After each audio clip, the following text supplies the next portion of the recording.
welcome back to another episode of the Blue Castle Podcast. I'm your host, Molly. And I'm your other host, Sarah. And we are so excited that you decided to join us yet again. If this is your first time joining us, welcome. We hope we leave a good impression for you. And if this is if you're one of our return listeners, thanks for coming back. It means a lot to us. Coming back and joining us for another time where we're fantasizing and learning about Disney. Today, Sarah has prepared an episode that I'm very excited about. It's this episode 2, I believe, in our hotel/Disney World Resort series.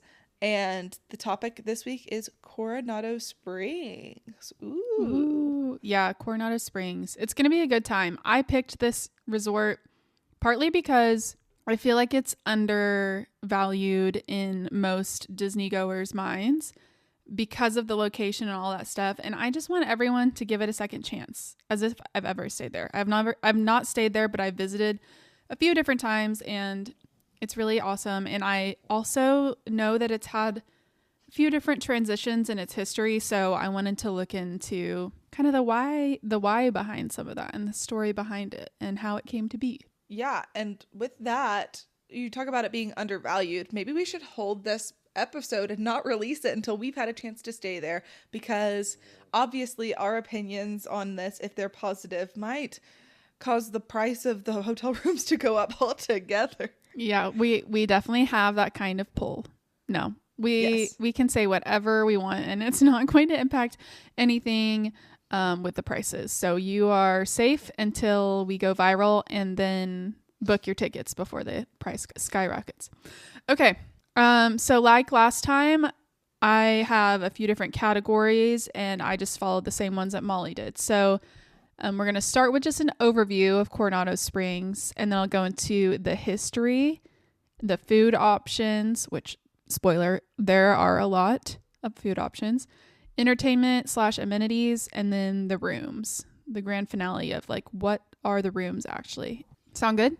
Sounds great. This one could be interesting. I'm curious how you're going to attack some of these categories, because I really feel like the different areas are almost like completely different hotels, like different resorts. Yeah, they kind of are. So here's your overview. Basically, Coronado Springs is in the Animal Kingdom area, which, if you think about a map, just join me now, picture a map where it's kind of like a diamond, or like the edges. Instead of like a big square map, it's a diamond. And Magic Kingdom's at the top, and the far left corner is the Animal Kingdom resorts. And Coronado Springs is close to Animal Kingdom, and it's really close to Blizzard Beach. And it's pretty close to Hollywood Studios and Epcot too, because in this map, those are kind of in the middle. So people like to hate on Coronado Springs because it's like, this is another spoiler, but for transportation, you can only use buses. There's no Skyliner, no boats, no monorail. Like, you have to use the buses, which is inconvenient, but it's pretty close to everywhere except for Magic Kingdom and maybe like Disney Springs. So anyway, it's a great location, and it is separate from, anything else. So it doesn't have a bunch of hustle and bustle. It's very calm, very peaceful. It opened in 1997, the year Molly was born. Oh my gosh, that was one of my fun facts. It was only opened 2 months after I was born. No, it's okay.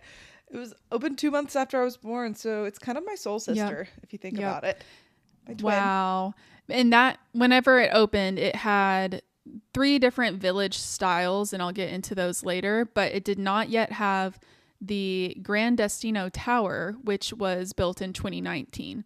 And it started, the goal was to be a big convention center, basically, and to cater more to those business folks, but also still be family friendly, obviously, because it's Disney World. I think that's it for the overview. I was just thinking about it, and we might get into this more later, but it's almost good. No, it is good that it doesn't have the monorail or the Skyliner. I think it's a good thing in some ways that it doesn't have a lot of those transportation luxuries, because it means that it will be more serene. People aren't going to park hop there willy-nilly. Like, I've heard people who stayed on the monorail loop around Magic Kingdom, they talk about how nice it is to stay there. they sing the praises of the resort, but they also will say like the lobby is busier. It's very clearly a lot of people just resort hopping and checking it out, and people will just be there getting lunch on their Magic Kingdom day, which isn't a problem per se, but it does mean that you're not going to have quite as serene and secluded of an experience and peaceful. And it also, I think it comes with a significant discount. Yeah, definitely. So I think that it has, you can look at it, some of that as a negative, because buses obviously aren't as nice as other transportation, but with that slight sacrifice comes advantages. Yeah, definitely. And with that, I didn't mention, but it is a moderate resort. So Disney has 3 tiers of resorts, and this is the middle tier. It is generally like one of the traits of the mid-tier, the moderate resorts, is that they're spread out and usually are made up of multiple buildings, little kind of scattered throughout the whole property. And usually they're very massive properties spread out wise. They're huge. So that is very much true of Coronado Springs. It's a massive property, tons and tons of buildings, tons of rooms, but it's very beautiful. So first, let's get into the history of Coronado Springs. So this is a part that was fascinating to me, and it makes total sense. But it was originally going to be Blizzard Beach's like partner hotel. So Blizzard Beach is a water park. Yeah, this was like the funnest of fun facts. Blizzard Beach is the water park Molly and I just went to in, when did we go there? March. Yeah.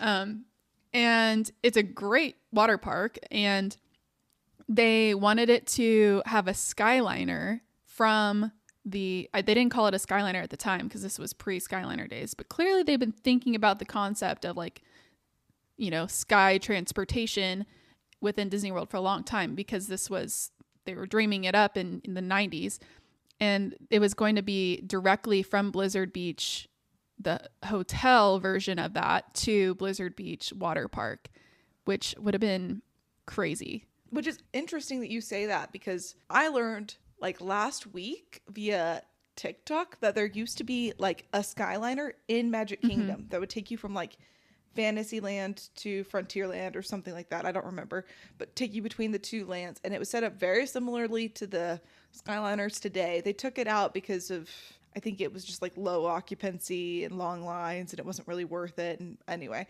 but they definitely have been like latched onto that idea for a long time and trying to find the perfect way to implement it. I think they executed it amazingly where it is right now. But it's interesting to think that they were going to give that kind of convenience to a water park, because they don't really show the water parks that much love these days. I mean, they've renovated and they're nice, but they're not front and center like that. Well, and the reason they didn't go through with it was because of the concept of every year water parks have to go through a very thorough refurbishment where they remove all the water. Like there's like a full-on refurb, and then there's like the annual ones, and that's what they would have to do every year. So if you had a big resort that was overlooking the water park, it would be an eyesore and it'd be ugly, and that Skyliner would be useless for half the year. So they ultimately scrapped that idea. But it was interesting to me because when Molly and I went to Blizzard Beach, the only nonstop resort bus you could get without having to go through Animal Kingdom was Coronado Springs. And we were like, oh, that's weird. Why'd they pick that one? It's like, well, it's because it's super, super close to Blizzard Beach. So it also might just be like the slightest nod to what once was. Yeah, it was meant to be, connected. But even though the vibes are so opposite now, they have nothing to do with each other. I can't remember what resort it is, but there's a Universal resort that looks over the Universal Volcano Bay. And I wonder how they do that. Do they not shut it down for as often? Or, I mean, now it's It's just ugly. Yeah, maybe it's just ugly for whenever they're doing that refurb. But Universal only has the one water park. So they're probably more incentivized to do it quickly, like do a quick refurb of it every year, versus Disney World, which... they alternate which water park is even open for months at a time, just because they have that luxury. Yeah. Yep. That makes sense. All right. So the backstory for the original concept. So the backstory of the original concept of Coronado Springs is that Francisco de Coronado led an expedition in search of the Golden City. And then they didn't expand on what happened with him. Then one of his descendants apparently found a lost Mayan pyramid and created all of these maps to it. And then even further down the line, even more descendants, more recently, found the charts and set out to find it, the maps, and set out to find this Mayan pyramid. And then they found it and they loved it so much, they set up a home there and they built this community. And that is Coronado Springs. So that's the story behind it. I think it's kind of whatever. But the original theming was all about Mexico and South America. It had nothing to do with Spain yet. So really? Yeah. Yeah. So interesting. They worked in Spain later, whenever in the words of an Imagineer who worked on this project, they reimagined the entire resort. So first they redid all the rooms for all the different casitas or whatever, the different neighborhoods. I can't remember their names. There were 3 different sections. There's casitas, ranchos, and cabanas. I saw that. Yes. So those are kind of the 3 different like buildings that are not the tower, or building types that are not the tower. And they redid almost like neighborhoods or something. Yes. Neighborhoods within the resort. Yeah. And they're different styles. The buildings are meant to kind of resemble different aspects of Mexico or South America. But they went to redo all those rooms and they started with just a color palette and they wanted to be lighter and fresher.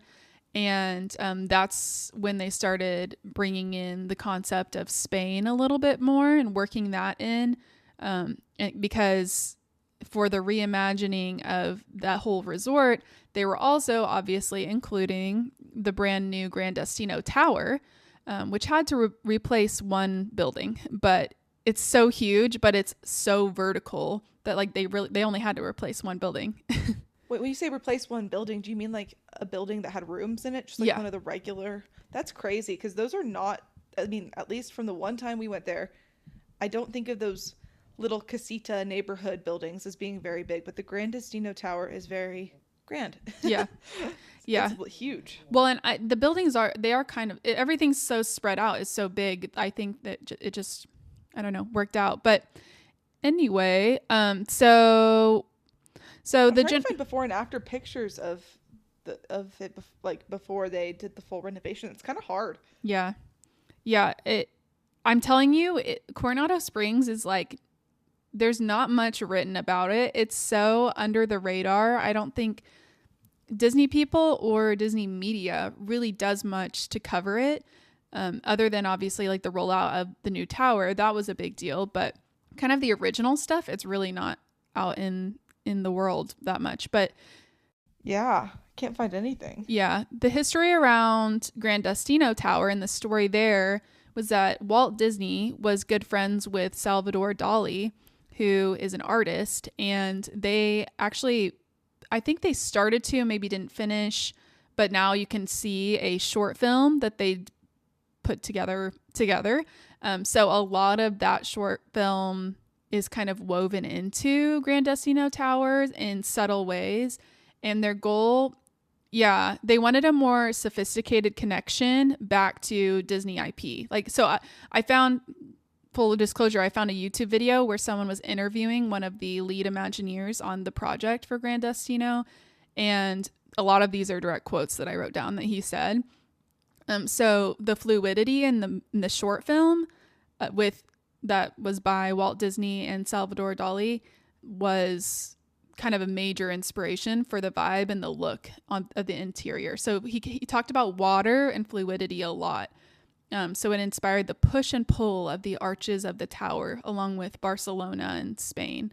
That's interesting because the color palette does not feel watery, but I could see what he's talking about in the fluidity of the design. Like there's a lot more reds and browns, I think, when I think of it's very the bright. tower, but yeah, there's lots of whites, like white stone, and very light and bright with pops of red and brown and orange kind of tones. But yeah, and the other thing that I thought was really interesting, there's a fountain at the front of Grand Destino, and then through Gran Destino, and then you look at a fountain and then the water, the big lake. And all throughout that, you can see this like ribbon design that's kind of woven throughout. Like I want to go back and look for it. But the point of it is like water is like the lifeblood of the whole community. And it starts out at the entrance and then flows through all the way to the actual natural spring, which I don't. Is it actually a natural spring? I think there's part of it that was, but then it's majority man-made. But So was anything like referencing the Fountain of Youth that you saw? Because that feels like, wasn't Coronado searching for the Fountain of Youth, or am I completely misremembering that? he was looking for the City of Gold, but maybe he was also looking for the Fountain of Youth. I mean, if you're greedy for one thing, you're greedy for all of it. So Probably. so it may be. But no, they were. It was definitely a deviation from Mexico and South Americas to go toward the Spain look, and now they're kind of just calling it like, the Latin world. But Gran Destino is very much Spain, Barcelona. Okay, quick Madrid. fact check. I know we're not a fact podcast, but it was Ponce de Leon, not Coronado. Oh, yeah. So Okay. I just checked myself. I was like, why am I trying to pretend like I remember 5th grade history? I don't. I vaguely remember that, but yeah, I wouldn't have. And by that I mean I've read that name before. I know I've learned about that at some point, but Yeah. I stored it nowhere in my brain. I'm pretty sure I had like a mnemonic to help me remember like why Ponce de Leon was, obsessed with Fountain of Youth, but I don't remember it.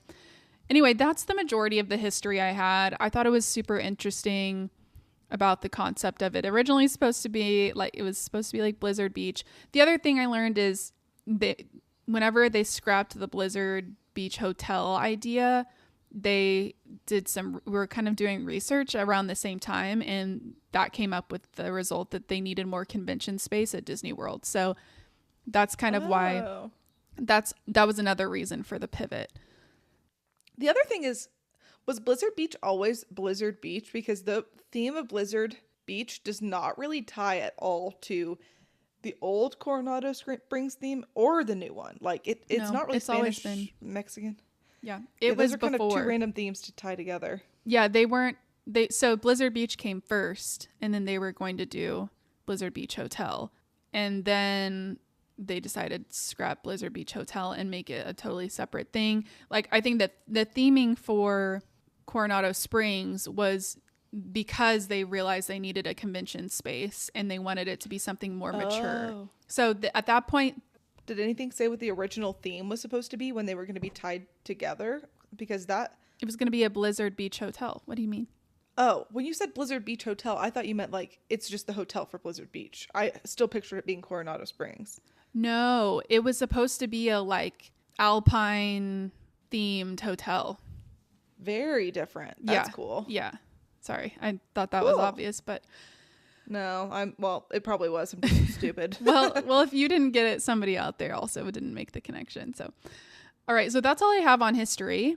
Next, let's move on to what I think it's Molly's favorite category, and it's probably mine too. It's the food options at Coronado Springs. So I'm going to start with these aren't in any real particular order. I'll try to kind of group them where that's possible. But the first one is a restaurant that I have been to, and it was delicious. And it's called Three Bridges Bar and Grill at Via del Lago. So this name is very long, and it confused me for a long time because some people refer to it as like the bar and grill at Via del Lago, and some people call it Three Bridges. It's called Three Bridges, but it's in the middle of the lake that is called Via del Lago. So that's why. And this is another thing that was interesting. The Imagineer talked about is it used to be just a big lake, and you could even like rent boats and stuff like that, like you can at the Magic Kingdom resorts. But there was a lot of feedback about how if you're on the opposite side of the lake from the dining options and whatever, it's a crazy long walk to go all the way around the lake. So they built all these bridges to go across the lake and put a restaurant in the middle. And it's really cool. Like now it's like, ooh, I want to go out there because that looks like an awesome experience to be on the lake on a restaurant. So this restaurant is a table service restaurant, but it's usually pretty easy to walk up and get a seat if it's not a super, weekend evening. They have sangria classes, which Molly has mentioned before wanting to do. Yeah, and they also have sangria flights. I saw a picture Mm-hmm. of that whenever I looked up this place briefly. I don't know if the sangria flight is like a part of the class or whatever, but they're really leaning into the sangria vibe, which I think fits perfectly with Coronado Springs. Like, Yeah. what a vibe. Yeah. Very Spain of them. Also, like, I know I've only been there once. I've only walked around once, never stayed there. But I would not have thought of that lake as being big enough to like put boats on, but that kind of tells you just the scale of these moderate resorts. They're huge Yeah. compared to everywhere else on Disney property. Yeah. It really is a pretty huge lake. And I think it does seem smaller too because it's kind of chopped up now by the bridges that go over it. So you can't see it as one big expansive thing. It's always going to be cut by those bridges, but it's still beautiful and there are fountains and everything. So it's awesome. All right, the next restaurant, we're moving on to the old lobby. So the Grand Destino Tower now has the lobby for the entire resort, but the old lobby is attached via an air-conditioned walkway, which is very nice. You can also walk outside if it's nice out. But the old lobby has a lot of stuff still going for it. So over there is the Rick's Bar and Grill, which is just a sports bar. Fix that, please. It's just a sports bra. Wow. Which is a sports bar, and they have, burgers and stuff. And then El Mercado de Coronado is their big quick service. So I'm guessing that means Mercado maybe means like market or something like that. I don't know. I think so. That sounds right. But yeah, that's their quick service. And Molly and I stopped by there. They had what was it that was interesting there? They had I don't know if it was was it a food that was interesting? I remember seeing that place and thinking that a lot of the drink choices and like condiment choices out in the, I guess, food like table area were upscale from what we'd been seeing at the value resorts. So even though it is a quick service with like similar quick service prices to any other quick service, it felt a little elevated to me. yeah. Like, still a food court, but nice. Yeah, they have all your typical choices that are going to be super kid friendly and stuff, but they have some Mexican dishes as well, I believe. And then We also got excited because they had fresh lemon slices, I think, out by the with the sweet tea, which most of the places just have like the true lemon powdered packets. And I was like, oh, this is fancy. yeah, Real lemon. We're being spoiled. yeah. And that area is kind of fun, vibrant, and pretty out. The next restaurant on my list is the Maya Grill. It's a Tex-Mex type of table service restaurant. And it's pretty universally acknowledged that this is like not a place to go out of your way for. I don't think people have like hated the food, but I think it's just very average Tex-Mex. And it's really just there to absorb some of the convention folks that from the other restaurants whenever it's really busy. So it is what it is, but they're right next to El Mercado de Coronado. And then the last one in that area is Cafe Rick's, which is literally just a little grab and go sandwich place. So it's kind of quick service, but even more quick. And then I always wonder when I hear about like some really amazing little lounges for food or like, some places that would fly under the radar but are actually really good. And then there's the places that are just like, eh. And I wonder, is that like the chef or is it intentional for some reason? Just like, I don't know. I don't know. I feel like Disney could get so many top tier chefs. Maybe I mean, I obviously don't know what they're paid or like what that structure looks like, but it's just weird to me that there can be like standout places for cheap. And then there can also be like more upscale mid-price places, I guess, that are underwhelming, and it just kind of seems like the quality control is not consistent. Whereas like Disneyland, I hate to put Disneyland against Walt Disney World because they both have things going for them, but the food is more consistent at Disneyland. Like it's very well known. Anyway, that's kind of a tangent, but it just kind of makes me sad that there are mid places that are known to be mid. Yeah, the thing that was interesting to me was they said that Maya Grill is like the same vendor company that does the Epcot Mexico Pavilion restaurants, and or at least the main one. I don't remember what it was called, but and I've heard really good things about that restaurant in Epcot, but Maya Grill just gets not great reviews. But the other thing I think is that a lot of Americans, or at least I don't know, we're from Oklahoma and I live in Texas now, and so I'm used to really high quality Tex-Mex, and I wonder, and some people will be like, meh, Dallas doesn't have good Tex-Mex or something, but I think it does. But I don't know. I wonder if we just have a high standard of that particular type of food and it's just like on par with like normal food. I don't know. I don't know. Anyway. I might be able to judge it a little bit better than you just because you do have better options. I live in Salt Lake City now where there is Mexican food.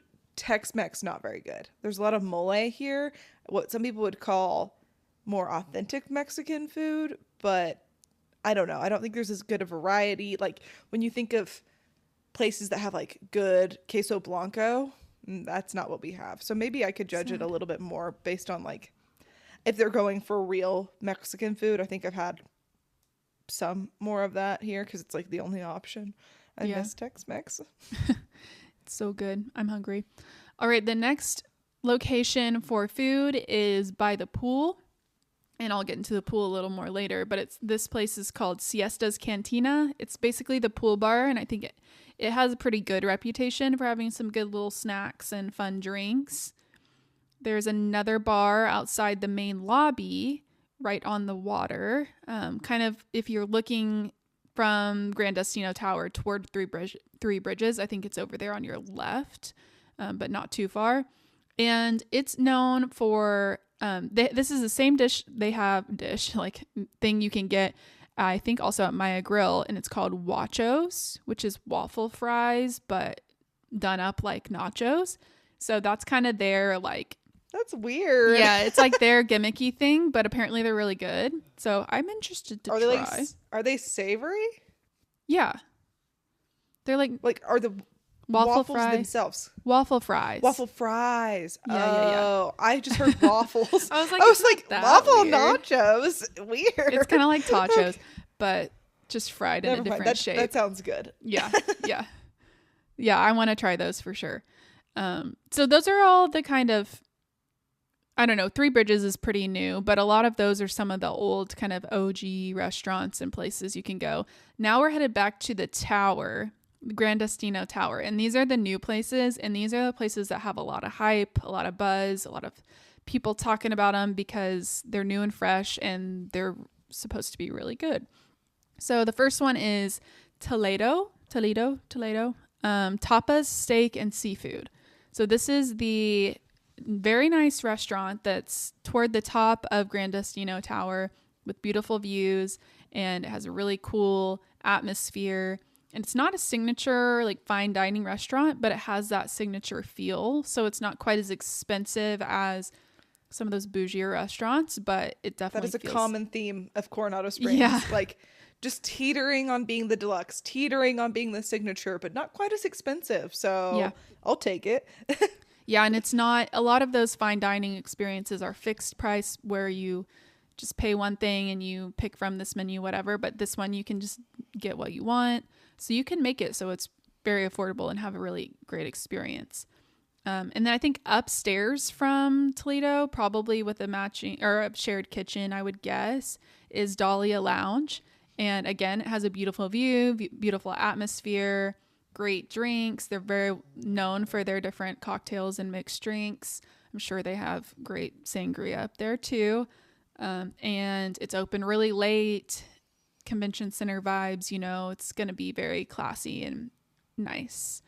And then the last area in the tower, which Molly and I did pass through, we didn't get anything, but I've had one thing there before, is Barcelona Lounge.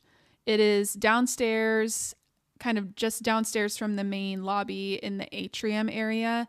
Has this very eye-catching, big, kind of mosaic-looking backdrop that's like bright red and oranges and yellows. and it's a coffee bar in the morning, and then in the afternoon it turns into a cocktail and wine bar kind of situation. So I've had the coffee there, had a great latte. It was very delicious. I sat in that lobby area and worked from there a little bit one morning, and it was awesome. One thing I love about Grand Destino Tower, and we've said it a bunch of times, we've never been in the rooms, we haven't stayed there, and but it feels very swanky yet approachable. Where Mm-hmm. I would almost say, no, I would say that it feels more deluxe even than like the lobby of the Polynesian, where Polynesian's very nice, but Yeah. it is even more casual Yeah. in vibe. I think that Coronado feels more upscale than that. Not to say that one feels cheap or anything like that, but if you're just trying to categorize it in your head, I think that the most swanky feel is definitely Grand Floridian. Yeah. And then if you wanted to put it into categories, less swanky but still swanky but more approachable would be Coronado Grand Destino Tower, and then the most casual of the deluxes, at least in feel, is the Poly, Yeah, I I think think. there's something about the resorts that are kind of more woody and dark and moody, like the Animal Kingdom Lodge and Fort Wilderness and Wilderness the Lodge. Polynesian. Those are all kind of in different ways. They're trying to reflect the outdoors and kind of be more cozy, a lot more like woods and stones and that kind of thing. And they are all very like welcoming. Whereas I think of like the Riviera and Grand Floridian and Grand Destino Tower, all kind of like light, bright, trying to be like impressive. Like they are trying to wow you. And the Riviera and Grand Destino Yeah. are both very polished. And I can see why they would do really well being. I know Riviera isn't a convention center, but those would both do really well for, maybe your stuck up or snooty family members who think that they don't want to go to Disney. Take them to the Riviera or Grand Destino Tower, because those are going to be the places that impress them, because they look classy and polished Yeah. and Yeah. beautiful. I agree with all of that. I have a hard time in my mind. I can classify all the other deluxe resorts. The one that I have trouble with is the Contemporary, because they're like the lobby feels so fancy and kind of swanky, but it also feels like you're underground and kind of in a dungeon. And And then it you go up to the monorail level and you're like, wow, what a nice mall. What is this? Yeah, Like, you can feel that it's old, but also that it has futuristic aspects to it. I think the Contemporary is the best for people who are nostalgic about Disney and like the history of Disney, but I wouldn't say it's like the go-to spot to like impress somebody who's you're trying to win over for Disney.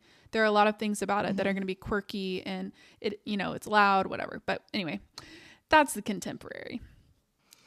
All right, Sorry, next. I really got us on a side tangent. The That's point okay. is, Grand Destino Tower, swanky, ooh la la, nice, but like you can be wearing your shorts and t-shirt and probably smell stinky from being in the parks all day and you wouldn't feel out of place. Yeah, So it's a good combo. exactly. Unless you would feel out of place if you saw a bunch of people in suits and stuff, but you don't see them. I have never seen the convention center people there.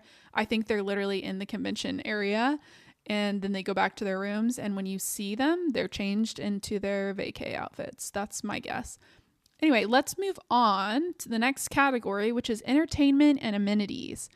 So this is where I was just talking about it. I'll talk about the convention space. It has lots of convention space. That's really all there is to say about it. Very big, very grand. Anyway, the convention space is probably not going to impact you at all. The whole point is that you're going to probably see a lot more adults and less kids at this resort. Although it is kid friendly, it's just not as overly kid focused. The Um, other thing is if you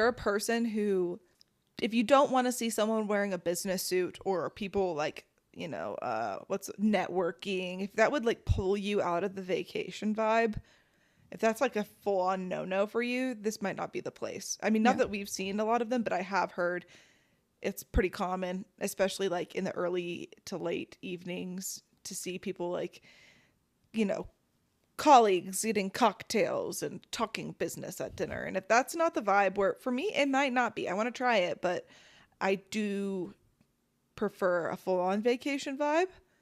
Anyway, just Yeah. keep that in mind if that's something that would really bum you out. Yeah. All right. The next entertainment slash amenity area. This one is really, really popular, and this is way more family friendly. It's the dig site, which I thought the dig site was just the pool. No, the dig site is a whole activity area. It includes the pool, which is themed as ruins with a Mayan pyramid as the slide. And I think they're like water gun type things. And I don't know, people just rave about this pool, and it is very, very well themed. It goes along with that backstory I talked about earlier. And then there's a big play area with, play set and open area where you can rent games or, check out games and play those games on the open area. And then there's an iguana arcade, which is right in that same area. So super, super fun and a good way to have an off day where you're not going to the parks, but lots of entertainment there for a lot cheaper. We need to try an arcade sometime at Disney. Like every single Disney resort, I think, has an arcade, and it's kind of one of the standard things. And we've never really gone in, and we should at least like go in and do Dance Dance Revolution or something. Yeah, just as experience a throwback moment. No, that's I don't true. think any of the arcades are like above and beyond the others. I think that they're pretty standard. They might just have like some slight elements of the hotel theming, but I don't know. I've just seen a lot of videos of people going into the arcades and having a good time, and we never consider it. No, we never do. And I do love games, like any type of game. Like, and so it's funny to me that I always just ignore arcades. I think they give me like, they're just loud and sometimes like overstimulating, and the lights are kind of a lot. So I don't think of them as like, ooh, I want to go do that. But then when you're in there, you're like fully into it. So I think that's a good idea. All right. They have at Coronado Springs, they have 3 different quiet pools. I think 1 in each neighborhood that Molly mentioned earlier. They have campfires with campfire activities like s'mores, movies under the stars. That's pretty typical for most resorts. They have some volleyball courts. They have 2 different fitness centers, and they have a spa, which I didn't know about. I don't think it's quite as involved as Really? like most spas, but yeah, they have a spa where you can get your nails done, get a massage. They even have a salon. I think it's like kind of attached with the spa where you can get, this was so cool to me. You can get a full makeover that's themed to a princess. And so they can like, they cut your hair and like blow out your hair or whatever. And I mean, I'm sure it's kind of customizable. So it's like, maybe I do like green eyeshadow if I want to be like Tiana, or, I don't know, like a pink eye and a blue eye. Just kidding. Is it mainly for like little kids? No, it sounded like anyone. Oh, fun. Yeah. I like that because a lot of the fun little like makeover things are just for little kids, and like I don't really want to go to the Bippity Boppity Boutique, but I might want to be pampered a little bit. Yeah, especially That to sounds me, nice. getting my hair cut, like I mostly cut my hair myself because I'm so cheap, but I would pay like a lot to get my hair cut anywhere.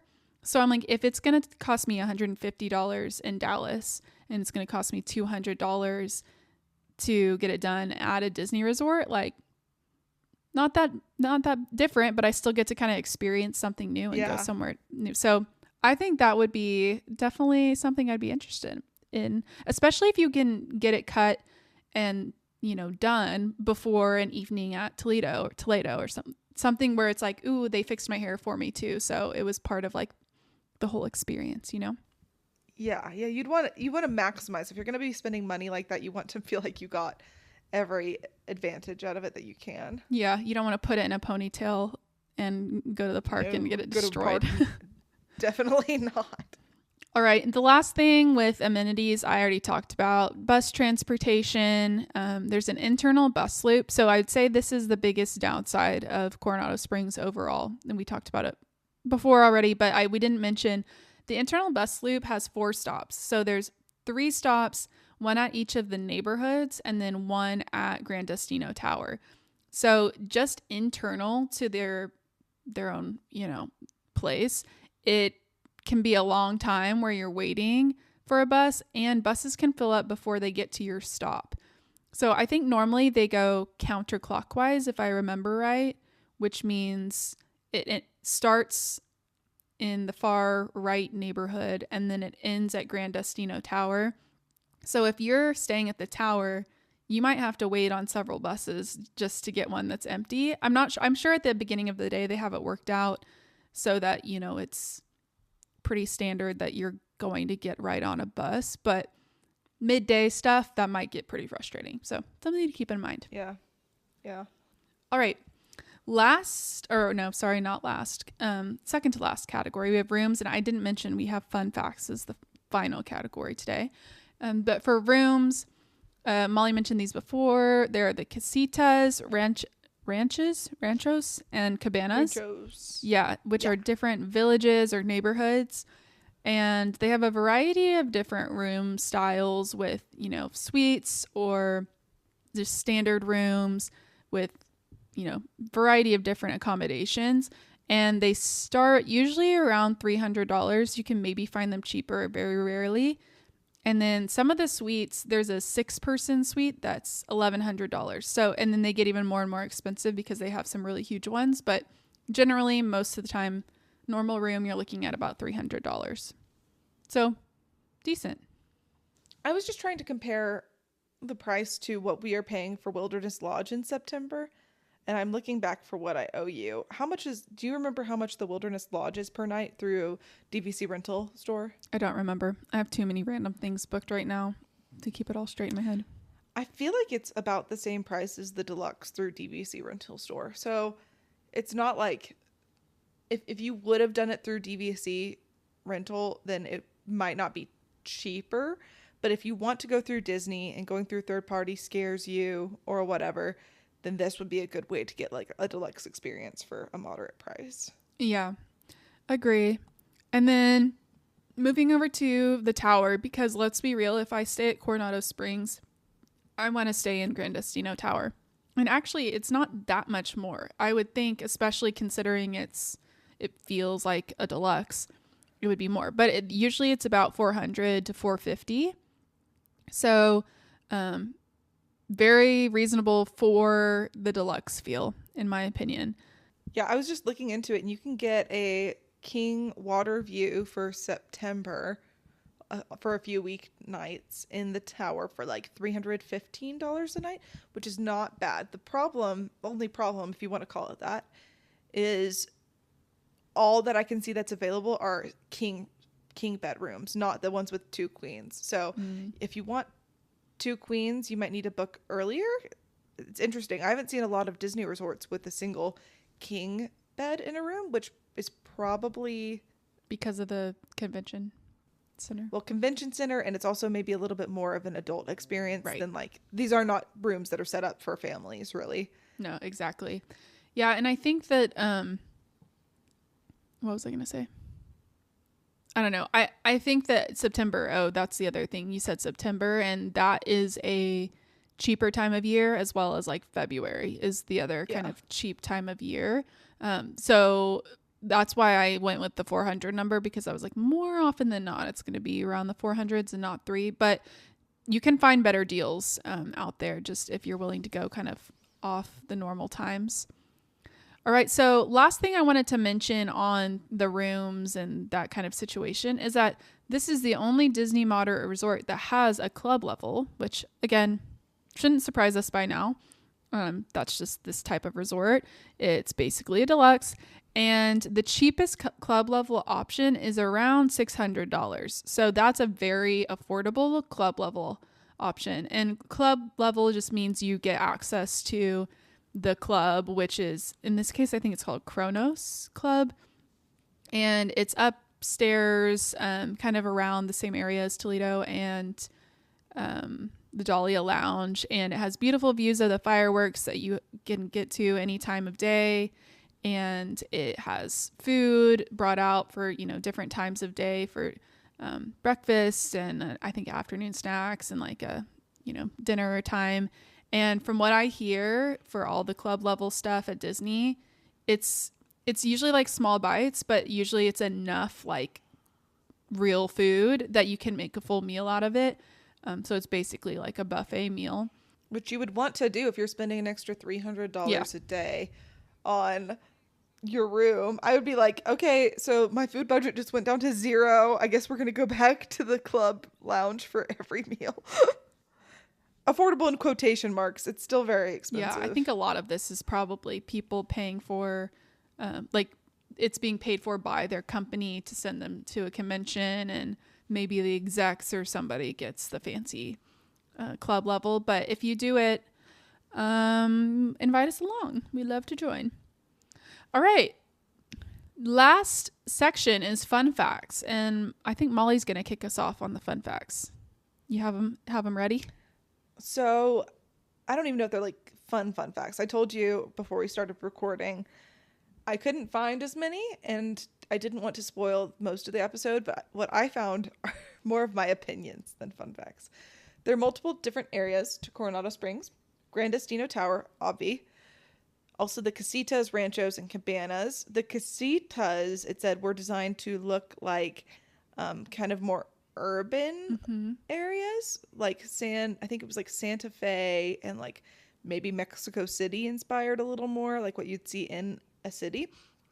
And then the ranchos and cabanas were a little bit more, they weren't themed around urban areas. They were more like outdoorsy, not outdoorsy, but just like kind of, what's the word? Almost, they look to me. What's the opposite of urban? Well, they look to me like rural mansions or something. Rural, that's the word. A little more rural in vibe. And for me, I think the casitas look the nicest besides the Gran Destino Tower. So if I were going to stay and not at Gran Destino, it would probably I'd be preferring the casitas. But when you look online, it doesn't let you pick the region that you're I think in. it's like the preferred ones are the two that are closer. Like if you buy preferred, you're probably more likely to get what you want. But it's kind of like, it makes sense. It's like any of the other moderates where, like Caribbean Beach, you can request a certain area, and those are named similarly, where it's like named in groupings of different Caribbean islands or whatever. So you can ask if you can be placed in Jamaica, but you don't know for sure if that's where they're going to put you. Yeah. When we stayed at Pop Century, we asked to be close to the Skyliner. I think we were maybe in one of the furthest buildings from the Skyliner. So ask and you may receive. The worst thing that's going to happen is you don't get where you want to be, but they won't guarantee that kind of stuff unless you're paying for it. I personally, the more I look into it, the more I think that they just have kept the moderate ranking on it, or the moderate classification, just because if you booked deluxe and you were not in Gran Destino Tower, you might be disappointed. Even though it's cheaper, I think they just think, okay, let's underdo the classification and what is the word? Promise less, overpromise, get more. Under promise, over deliver. Under promise, over deliver. They wanted under promise and over deliver versus over promising and under delivering. Because if they were to call it all a deluxe and you were in Gran Destino Tower, I think you'd be satisfied. Yeah, it's a deluxe experience. But if you were in the casitas, the ranchos, or the cabanas, and you thought you were getting deluxe and you just thought you were getting a good deal on deluxe, you might still be disappointed. Yeah, agree. Also, I think the water slide, I believe that's the only water slide at a Disney pool that is not deluxe. Usually the water slides are reserved for deluxe pools, right? I thought that they had one at, what's it called? Maybe it's like the only big slide, because they had a slide at Port Orleans French Quarter, but it wasn't that big. It's really small. Well, to be fair, the slide at the Poly didn't seem that big to me either. That's true. It wasn't that big. All right. Any other fun facts? The only other one I had is that it was built in 1997, which makes it my twin. Wow. I think my only other fun fact, I spilled one earlier, which is that Building 9B was demolished to make way for Gran Destino Tower. So RIP Building 9B. That'd actually be funny if you show up to Gran Destino Tower, you're like, where's Building 9B? Can someone tell me where it is? It's supposed to be right here. That would be very annoying. But and then the other fun fact I have is that the old lobby before Grand Destino Tower became the new lobby is now the best spot, in my opinion, to charge up and relax in, besides maybe the current lobby, which is really fun. But if you want a spot that's out of the way and more quiet, it's a great spot to charge your phone and relax. There are tons of outlets and seats and stuff like that. And I think the outlets, why there are so many, is because it was set up to be a lobby. So there were tons of computers and stuff all along there. So that's my guess, is they already had the electrical set up. So they're like, whatever, we'll just make it kind of the hangout charging spot. Nice. I just looked it up, and apparently all moderate hotels at Disney now have a water slide, at least at one of their pools. Okay. So I think that used to be a thing, but with renovations, maybe they've added in slides. Yeah, that makes sense. I think that the deluxes still are just generally going to have like more involved fun pools, but yeah, maybe the slide thing is now just values don't have them. Alrighty. You know what we should do on a future, maybe after this series is over, where we've gone over every hotel. Every hotel might not, or every resort might not have its own episode, but they'll at least be grouped. Like the All-Stars will maybe all have an episode together or whatever. But once we've gone through all the resorts, we should rank all of them based on our preference together of which ones we want to go stay at the most. And that would be our plan of attack for how we're going to stay at all of them eventually. Yeah, I like that. Like in what order? I wonder. Yeah. I think I'm trying to think through like if there's some kind of thing online or something that ranks them for you and then like combines it. But I doubt that exists. That's automated for us. So we'll just figure it out. No, I mean, I know that Disney Food Blog has ranked all of the resorts based on their own personal opinions. But that's based on them. Like that's based on whoever at DFB Guide decided. And they might value different things more. They might value serenity more, or location more, or price more. Whereas you and I think we have similar preferences and like similar, I don't know, like budgets and stuff. Yeah, I agree. I like that. All right. I think that wraps up this episode. It'll be a little bit shorter. I think most of these resort episodes will be on the shorter side just because they, it's one resort. You can only dig into it so much, but some of the resorts have a lot more lore than others. So this one was fairly straightforward, but I do think the addition of Grand Destino and some of the backstory is pretty interesting of this one, especially that it could have been a Blizzard Beach themed hotel. That would have been real crazy. One last thing, and I know we didn't do this for our first episode on Grand Flow, but I think it could be interesting to see on a scale of 1 to 10, how much do you want to stay here, knowing everything you know now? Gotta think of it relative to everything else. I mean, honestly, an 8.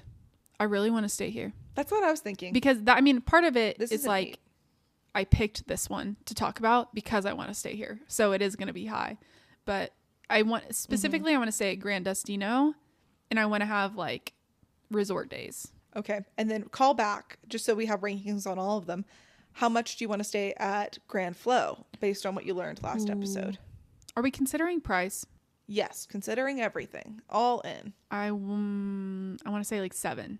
Yeah, I would say like 6 or 7. I think it's bucket list, but just as far as current financial situation, Coronado Springs seems like a lot more bang for the buck right now. Yeah, I think Grand Floridian, like, it's the place. It's just the most iconic. When you go by it, you're just jealous immediately of all the people that stay there because you're like, you are fancy and you are rich and you have prime location and this place is awesome.